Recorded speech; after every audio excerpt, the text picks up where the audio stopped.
بسم الله الرحمن الرحيم.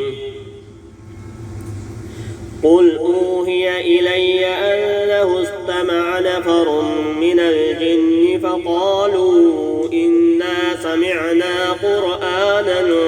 عجبا يهدي إلى الرشد فآمنا به ولن نشرك بربنا أحدا وأنه تعالى جد ربنا ما اتخذ صاحبة ولا ولدا وأنه كان يقول سفيحنا على الله شططا وأنا ظننا أن لن تقول الإنس والجن على الله كذبا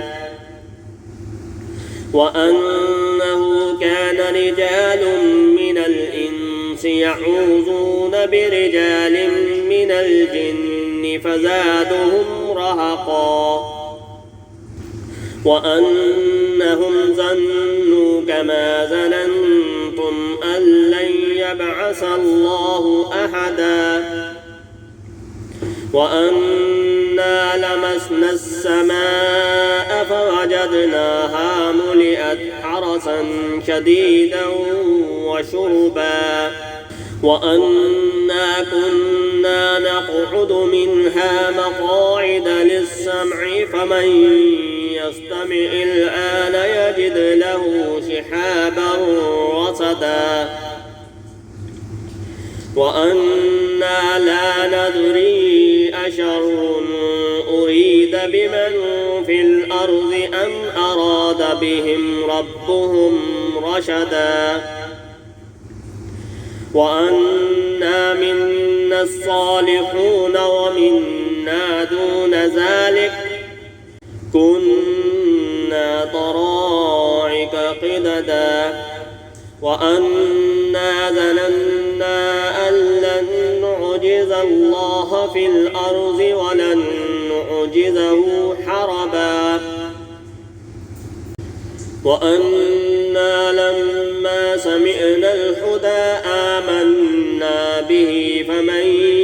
يؤمن بربه فلا يخاف بخسا ولا رهقا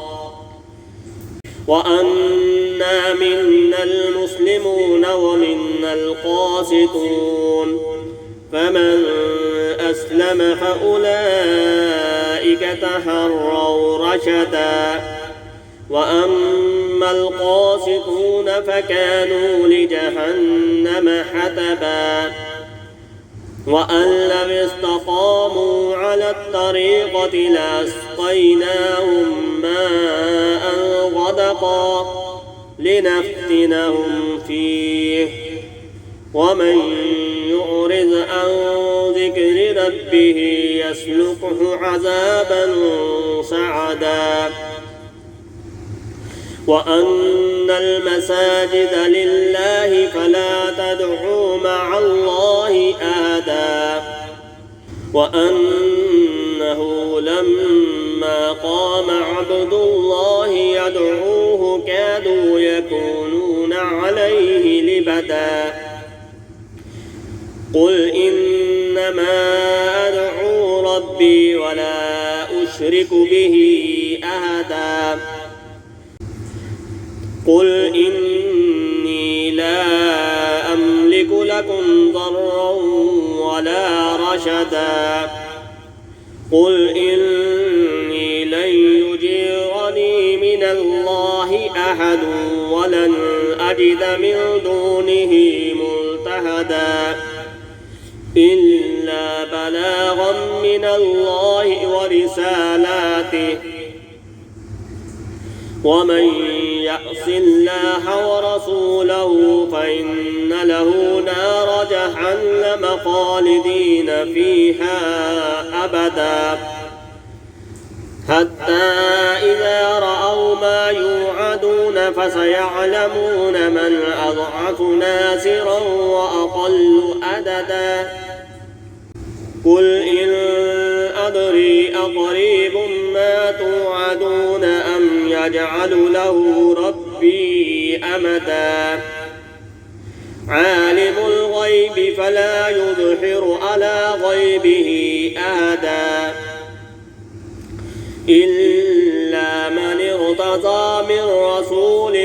فإنه يسلكه من بين يديه ومن خلفه رصدا ليعلم أن قد أبلغوا رسالات ربهم وأحاط بما لديهم وأحصى كل شيء عددا